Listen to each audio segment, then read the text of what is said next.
मिनश्शैतानिर्रजीम बिस्मिल्लाहिर्रहमानिर्रहीम। Class 9th बेटा physics में आज जो हमारा टॉपिक है वो इलास्टिसिटी, इसके बारे में है। इलास्टिसिटी दरअसल चीज़ों में जो लचक होती है ना उसको कहते हैं और उसके बारे में हम लोग पढ़ेंगे। तो ये हमारा इंक्लूडेड टॉपिक है। इससे पीछे हम लोगों ने जो टॉपिक्स हैं वो सारे एक्सक्लूडेड हैं, तो अब हमने आज करना है elasticity. We know that the length of a rubber band increases on stretching it. Similarly, the pointer of a spring balance is lowered than a body is suspending from it. It is because the length of the spring inside the balance increase depending upon the weight of the suspended body. ठीक है, तो ये हमारे पास जिन चीज़ों में लचक, spring वगैरह हो गया, रबड़ वगैरह हो गया, तो ये उनकी बात कर रहा है। तो उसकी इसने क्या बताया है कि जब भी हम किसी भी चीज़ के ऊपर फोर्स अप्लाई करते हैं तो उसकी वजह से उसकी लेंथ, वॉल्यूम वगैरह में चेंज आ जाता है, तो ऐसी फोर्स को हम लोग डिफॉर्मिंग फोर्स कहते हैं। The force applied that change shape, length और volume of a substance is called deforming. उसकी जो डिफॉर्म कर देता है उसकी तो उसको हम लोग डिफॉर्मिंग फोर्स कहते हैं। तो अब उसने इलास्टिसिटी की डेफिनेशन क्या बताई कि the property of a body to restore the original size and shape at the deforming force cease to act is called elasticity. ठीक है, जैसे ही हम लोग फोर्स, डिफॉर्मिंग फोर्स को हटाते हैं तो वो चीज़ें अपनी असल हालत में अगर वापस आ जाए तो ये इलास्टिसिटी कहलाती है। ठीक है बच्चों, आगे हमारे पास स्ट्रेस आ जाता है। स्ट्रेस एक किस्म की जो है वो फोर्स ही होती है। The force acting on unit area, एक यूनिट एरिया पर लगने वाली जो फोर्स है वो आपके पास स्ट्रेस कहलाता है।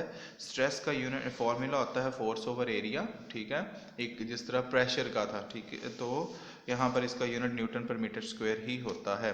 स्ट्रेन, स्ट्रेस की वजह से, यानी जो प्रेशर, जो फोर्स हम लोग अप्लाई करते हैं उसकी वजह से जो चीज़ों में चेंज, उसकी शक्लों में जो है बदलाव आ जाता है, तो वो आपके पास स्ट्रेन कहलाता है। When stress act on a body it may change its length, volume और shape. A comparison of such a change cause of by the stress with the original length, volume और शेप इज कॉल्ड स्ट्रेन। ठीक है, तो अगर आपके पास जो है वो किसी भी चीज़ की लेंथ में आपके पास चेंज आए तो उसे टेंसाइल स्ट्रेन कहते हैं। टेंसाइल स्ट्रेन का फार्मूला आपके पास होता है change in length over original length, और बिकॉज ये सेम चीज़ है, लेंथ ओवर लेंथ की दरमियान रेशियो, इसलिए इसका कोई भी यूनिट नहीं होता, स्ट्रेन का कोई यूनिट नहीं होता। इसी तरह बच्चों हुक्स लॉ है, तो हुक्स लॉ आपके पास क्या कहता है कि the strain produce in a body by the stress applied to it is directly proportional to the stress within the elastic limit of the body. हम एक रबर के ऊपर जितनी फोर्स लगाते जाएंगे वो खींचती जाएगी, कहाँ तक, जहाँ तक कि ये टूट ना जाए। वो टूटने से पहले तक, जहाँ तक उसने कहा कि उसकी इलास्टिक लिमिट होती है, वहाँ तक कि जब हमें पता लग जाए कि अब इसको मजीद खींचे वो टूट जाएगी, तो वहाँ तक जो आपके पास होता है ये डायरेक्टली प्रोपोर्शनल होता है। जितना ज़्यादा स्ट्रेस उतनी ही ज़्यादा स्ट्रेन होता चला जाएगा। तो the strain produce in a body by the stress applied to it is directly proportional to the stress. ठीक है, तो ये इसके डेफिनेशन है। यहाँ पर कांस्टेंट है, तो कांस्टेंट आपके पास स्ट्रेस ओवर स्ट्रेन के इक्वल होता है। यहाँ पर उसने उसकी कुछ एग्जांपल्स बता दी हैं। इसके बाद बच्चों आपके पास लास्ट टॉपिक है Young's modulus law. Young's modulus law बड़ा ही सिंपल लॉ है।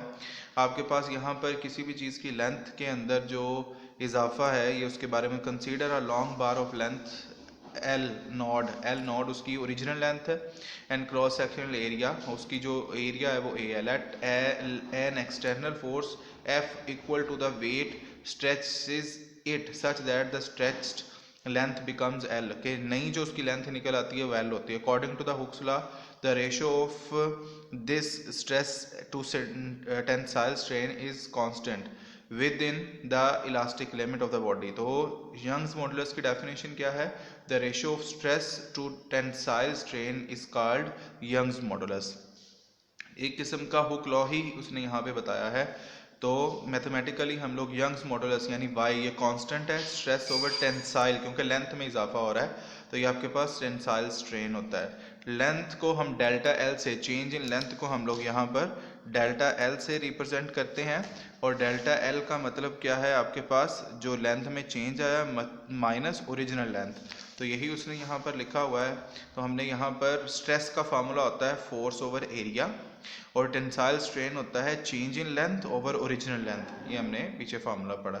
यंग्स मॉडुलस के अंदर दोनों चीज़ें पुट कर दें, स्ट्रेस की जगह पर एफ ओवर ए और इसकी जगह पर ओरिजिनल लेंथ, क्योंकि ये नीचे डिनोमिनेटर में था तो ये उलट के आएगा, यहाँ पर ये चीज़ आ गई।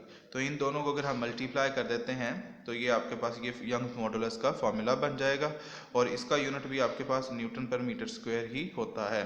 तो यंग्स मॉडुलस, कुछ कॉमन चीज़ों के यंग मॉडुलस उसने यहाँ पर बताया हमें कि वैल्यूज़ हैं कि उसमें कितना कितना रेशो के हिसाब से क्या चेंज आता है।